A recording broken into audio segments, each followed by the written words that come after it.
It is terribly important that we continue to have local food production all over this country, not be dependent on foreign countries for what we need. I think we have to support as strongly as we can family-based agriculture, not corporate agriculture. It's a long and complicated issue. And no question, dairy has a lot of problems right now. On the other hand, what we are seeing in New England and in Vermont is a lot of younger people going into vegetable farming, sometimes organic farming. And I think there's a lot to be said about that. You're seeing the growth. When we were driving here, we were past the farmers market in Enosburg Falls. Go to Burlington right now. You're going to see thousands of people out in the farmers market. People want local produce. They want good quality produce. And I think we build on that reality. Kind of following up on that, right, Dick Longway from Swanton. In the last depression, I believe agriculture did take us out of the depression as far as history goes or whatever. I mean, as far as the public right now probably should know, every farmer in the state of Vermont is going to cost them basically $1,000 per cow to get out of this before we're done. And with Dean Foods and Kraft making as much profit, you're talking about stock market crashing, they're at record history in this world of the profits. I mean, we've talked about this for 3 years now. What is being done about this? Can you give me any updates on that, basically? I mean, there's going to be no dairy in the state of Vermont or in this country if we don't do something pretty quick. In terms of dairy, what we're seeing is a concentration, an integrated concentration of ownership and control. Dean is a major. What part of the industry do they now control?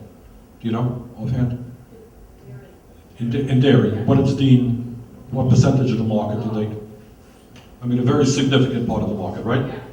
So you got these guys call the tunes, and farmers have to dance to that tune.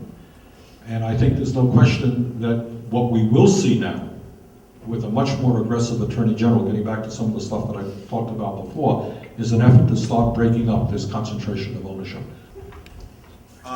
As we're talking about the farming industry and so forth, and I'm not a farmer, so I can't really appreciate the hardships that they're going through, but I gotta wonder about the priorities of bailout monies and things like that, that Monday morning, GM's gonna declare bankruptcy, federal government's gonna give them $50 billion. You know, why isn't that directed federally towards farmers across this country? And, you know, it seems to me to be a very misplaced priority. The answer for GM is if the automobile, and it's a complicated issue and I'm not happy with the current process, but the basic argument is if the automobile industry in America goes down, you're talking about the loss of 2 or 3 million jobs. Right? And that you can't sneeze at. I mean, that's a big deal. But your point is good taken. Why not, if you're going to protect automobile manufacturing, what about dairy farmers in America? Should they be protected? The answer is yes. But again, I want to get back, let's be clear about all of these things. Remember, for 8 years, see, what you're saying is why doesn't the government intervene to protect dairy farmers? That is a political philosophy I support, but not everybody in Washington does, right? You've all heard for many, many years a right-wing philosophy which says, get government out of the economy, leave these guys alone.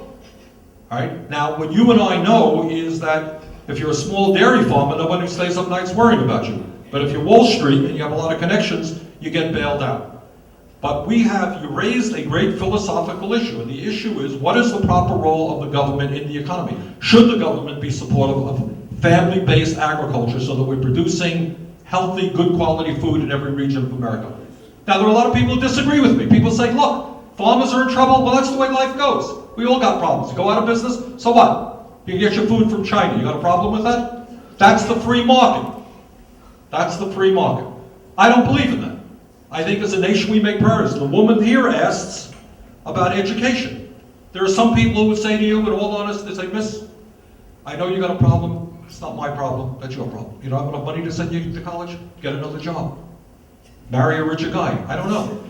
You know, but it's not my problem. You understand that? That's a philosophy. Do I believe in that? No, I don't think most people in this room. We believe it's important that all of our kids get a good education. But then, if you accept that logic, you're going to go to another step. Don't then talk about how you hate the big government. That's big government. You asked, is the government to help your kid get a good education? I support that. I believe in that.